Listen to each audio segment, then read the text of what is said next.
Hey, welcome to Let's Make Miracles. I'm Alex, and I'm Jen. we're working through the Course in Miracles over the course of an entire year. Yeah. Welcome back, guys. We're at lesson 25. Today's lesson is, I do not know what anything is for. So earlier today, Alex and I were at the temple, and I sat down on something that he says wasn't a seat. And it brought up a lesson a few pages back that I remember saying to him, are you sure? How do you know it's not a seat? Did somebody tell you it's not a seat? Have you seen somebody not using it as a seat? Or have you seen somebody use it as a seat? What led you to believe that what I sat on was not a seat, even though I sat on it and used it as a seat? Because of its placement and the fact that it's tilted, I'm confident it's not a seat. I've had seats that tilt. I'm fairly certain it's for kneeling on, or for... It was also raised, though. Yeah. At a perfect height for sitting on. I don't know about that. If you do like the female sit squat, with your legs out to the side. It would be a really weird seat, because it's got a... I was comfortable in it. It's got a backwards tilt, because you're certainly not going to be sitting there facing away from the if you're altar. Leaning forward while you're seating, it's comfortable. I'm pretty sure it's for kneeling. I just don't know whether your knees or your elbows go on it. Elbows? Why would you care whether your elbows go on that? If you're kneeling, you want to be on your knees. Yeah, but you may not want your face to touch the ground that people are walking on. Well, since I don't know what it's for, I used it for what I perceived it to be as a seat. Okay. Would you like to start with the lesson? Please. All right. Lesson 25. I do not know what anything is for. Purpose is meaning. Today's idea explains why nothing you see means anything. You do not know what it is for. Therefore, it is meaningless to you. Everything is for your own best interest. That is what it is for. That is its purpose. That is what it means. It is in recognizing this that your goals become unified. It is in recognizing this that what you see is given meaning. You perceive the world and everything in it as meaningful in terms of ego goals. These goals have nothing to do with your own best interests because the ego is not you. This false identification makes you incapable of understanding what anything is for. As a result, you are bound to misuse it. When you believe this, you will try to withdraw the goals you have assigned to the world instead of attempting to reinforce them. Another way of describing the goals you now perceive is to say that they are all concerned with personal interests. Since you have no personal interests, your goals are really concerned with nothing. In cherishing them, therefore, you have no goals at all, and thus you do not know what anything is for. Before you can make any sense out of the exercises for today, one more thought is necessary. At the most superficial levels, you do recognize purpose. Yet purpose cannot be understood at these levels. For example, you understand that a telephone is for the purpose of talking to someone who is not physically in your immediate vicinity. What you do not understand is what you want to reach him for, and it is this that makes your contact with him meaningful or not. It is crucial to your learning to be willing to give up the goals you have established for everything. The recognition that they are meaningless rather than good or bad is the only way to accomplish this. The idea for today is a step in this direction. 6 practice periods, each of 2 minutes duration, are required. Each practice period should begin with a slow repetition of the idea for today, followed by looking about you and letting your glance rest upon whatever happens to catch your eye, near or far, important or unimportant, human or non-human. With your eyes resting on each subject, you so select, say, for example, I do not know what this chair is for. I do not know what this pencil is for. I do not know what this hand is for. Say this quite slowly without shifting your eyes from the subject until you have completed the statement about it. Then move on to the next subject and apply today's idea as before. Any additional thoughts about this one? There was one little part. Can you find it again for me? The one about goals. You perceive the world and everything in it as meaningful in terms of ego goals. These goals have nothing to do with your own best interests, that part. Was there another one in there? The whole thing was about goals. I think the goal one might be beneficial. But This false identification makes you incapable of understanding what anything is for. As a result, you are bound to misuse it. When you believe this, you will try to withdraw the goals you have assigned to the world instead of attempting to reinforce them. Another way of describing the goals you now perceive is to say that they are all concerned with personal interests. Since you have no personal interests, your goals are really concerned with nothing. My goals are concerned with nothing. Yes, because you have no personal interests. Personal is in quotes, by the way, so if that helps. Because personal signifies that there's a separation between the person and the outside. So if you recall my lesson 24, or the lesson 24 episode, where I was stating my goals of wanting to excel my career as a healer. I don't know why I said healer that way. Healer. Now this is saying that I'm not perceiving my goals for my own best interest. I don't perceive what to do correctly. You're not perceiving the real goals that you have. And because of that, you're misattributing to everything else in the world. Because a lot of the goals that you have set for yourself were set by ego. And the ego has decided that certain things are things that you want or need, regardless of the implications or whatever. Is that true about my goals right now? If your goal right now is simply to... I feel like that would be, if my goal right now is to become comfortable, is to be comfortable. Yes. That's definitely true of that. I can't see the leaving my current job and working super hard at my career as my own best interest, ego-wise. Or it's not what I perceive as my own best interest. I feel like that is my own best interest. So, I think what you are misinterpreting here is the definition of goals he's using. So, the desire to be more close with spirit is a genuine goal. This is not an ego goal. Right. So, doing something, the desire to do something in your daily life that brings you closer to spirit and brings others closer to spirit. This is not an ego goal. So this podcast is not an ego goal. Some parts of it might be, yes, but parts of it are not.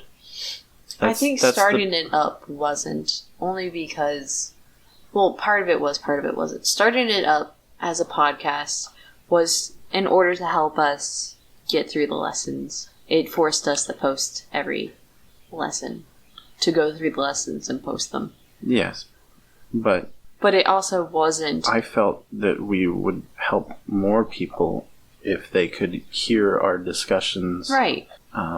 Than if we discuss this in private. Right. It's kind of how some of the Buddhists believe that when you chant different mantras, when you chant it in front of the other people, not only does it bless you, but it blesses the person too.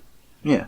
And you get that good karma back on you because you're sending that good karma to them. Karma in the Vietnamese stance. It's what they translated as karma, is when I was reading it.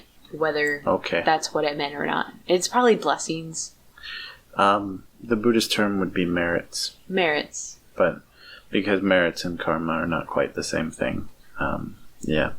It's a translation flaw. That's really all it is. It's one is subject to the whims of the world, and the other one is something that moves you towards release.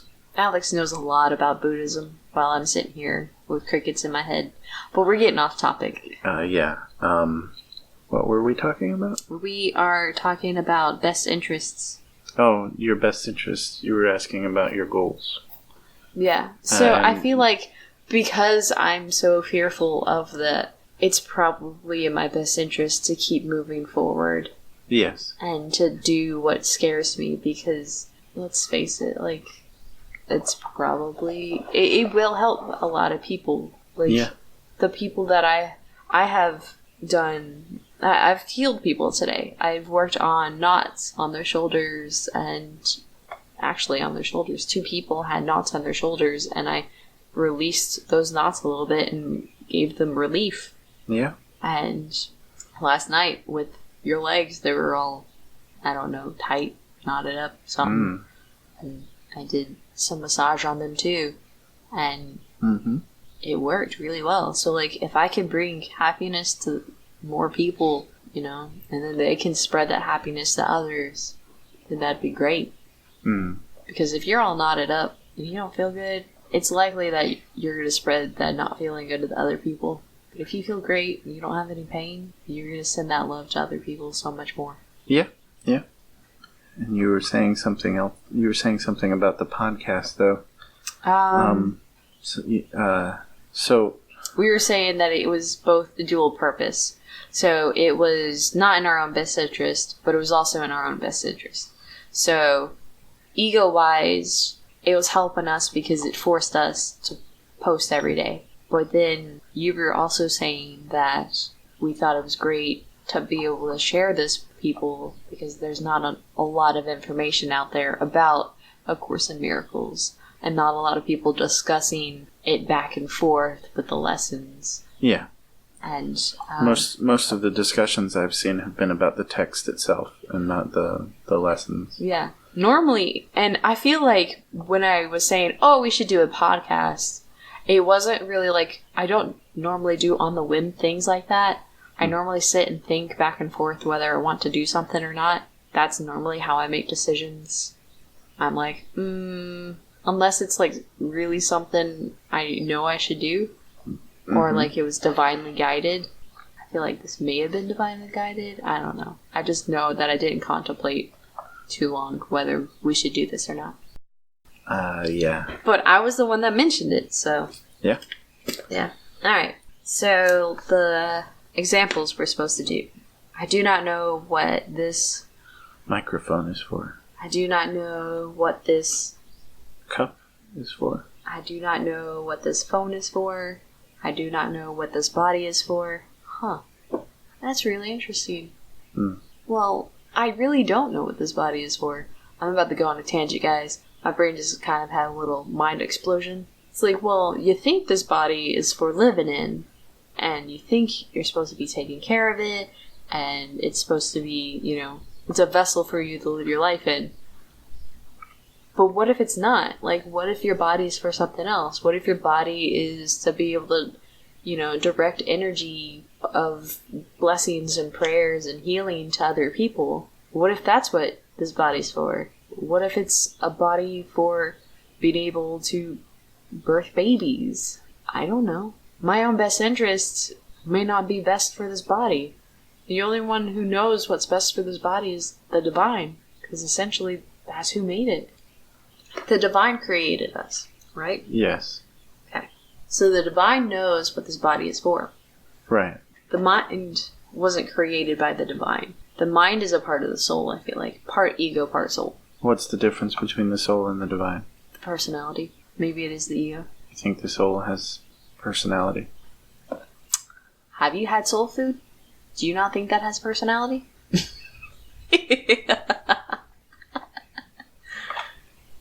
I suppose my first question should be, what is a soul in your definition here? I don't know. Because that really changes how the discussion works. Are you using the Christian definition of soul? Buddhist definition of soul? What are the different definitions of souls? And I'll tell you, yes, that's the one. Okay. The Buddhists have a doctrine of no soul exists. So, the Christian doctrine of soul is that the soul is an immutable thing that belongs to the individual, and return is what goes from heaven to earth to become human and then goes back to heaven when it dies. Yeah, that one. Basically. But everything in this universe changes. So a soul can't be immutable. Immutable. What is that word? Unchanging. Maybe I don't believe in that part then. But I do believe it goes to divine, to divine again. Even the divine grows and expands. Okay. So the soul can't. I'm not saying that I totally agree. You asked me my definition, and I really wasn't sure, so I picked one that's closer to what I believe. I believe that's what that is. And the human experience, as some people call it, is the soul, and then some ego thrown in there. The Buddhists would say that it's just the mind that goes from body to heaven to earth to... Maybe it's the same thing. I don't know. I'm not... To wherever. This is not my forte. Okay? I just, I don't like having a discussion where some of the words are very, very, very vague, like soul. So it makes it hard to... I don't know which one I'm talking about, because I don't know. That's like asking me what my elbow sees. Like, I don't know. All I know is that I don't know what my body is for. Okay. And I believe that the divine does. Okay. And I don't remember what I was saying because we went off on a soul story.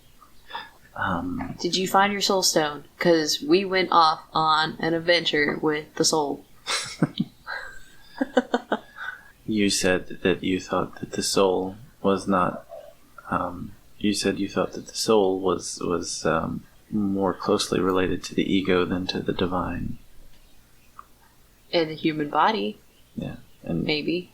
You thought that the divine knew what the body was for, and the soul was just separate, I guess. I don't know. I'm not I don't sure. know. Maybe it's the personality. I don't know. Maybe it's the mind. I don't know. There is something in there that has us have fear, has us have ego, has us have anger, has us clouded. Whatever that is that's causing all of that, that is what I'm saying is not letting me know what my body is for. What is not letting me know the truth. What is creating the illusion. I'm just telling you what was my little mind explosion when I said, I do not know what this body is for. Okay. What's your body for? It carries me around, but that's just a basic function. It's for helping me fulfill my purpose. Whatever that happens to be. Alright. Well, that sounds great. And on that note, if you guys have any questions or comments, if you want to tell us what you think your body is for, or need any, feel free to give us a comment on our Facebook group. Thanks. Bye. Thanks for listening. If you have any questions, feel free to contact us on our Facebook group, Let's Meet Miracles, or on our Instagram pages at Zenfully Ever After and Heart Lotus Guru. If you could give us a review in iTunes or Stitcher or wherever you listen to podcasts, that would really help us be more visible to more people. Thanks.